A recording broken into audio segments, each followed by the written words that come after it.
Google just agreed to pay SpaceX $920 million every month for 3 years. And that's just one customer. While everyone was arguing about AI safety, Elon Musk quietly turned SpaceX into the world's largest landlord of NVIDIA GPUs. The company that catches rockets with giant mechanical arms now rents supercomputers to Google for nearly $1 billion monthly. Back in February, SpaceX acquired xAI and inherited something called Colossus, massive data centers packed with over 220,000 NVIDIA GPUs. That's enough electricity to run a small city, all dedicated to training AI models. The Google deal kicks off in October 2026, giving them access to roughly 110,000 of those GPUs through June 2029. We're talking 33 months at $920 million per payment. That's $30 billion total if it runs the full course. But here's where it gets weird. This is the second mega deal SpaceX announced in 2 months. In May, they locked in an even bigger contract with Anthropic, $1.25 billion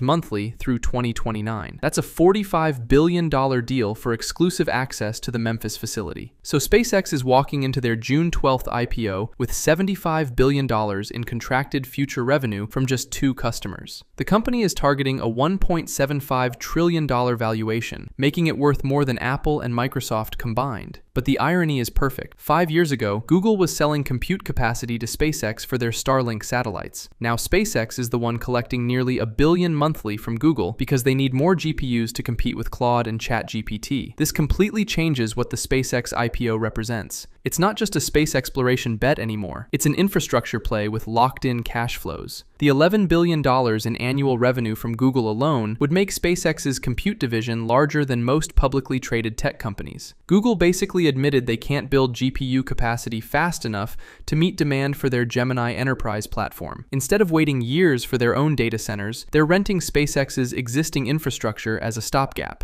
Let me show you the new cloud economics. Monthly revenue from Anthropic, $1.25 billion. Google, $920 million. That's $26 billion per year from AI compute alone. The contract terms show how desperate everyone is for GPU access. Google has a grace period if SpaceX can't deliver the full 110,000 GPUs by September. There's also this detail flying under the radar. SpaceX is already planning Colossus 2, focused specifically on xAI development. SpaceX stock starts trading Thursday at $135 per share under ticker SPCX. The offering is already oversubscribed, and retail sentiment just jumped to extremely bullish. This whole situation exposes how constrained the AI compute market really is. The 3 companies building the most advanced AI models are all fighting over the same pool of NVIDIA GPUs. Drop a comment. Are you buying SpaceX stock Thursday? Or does a $1.75 trillion valuation sound completely insane? And if this saved you from missing the biggest IPO in history, hit that subscribe button.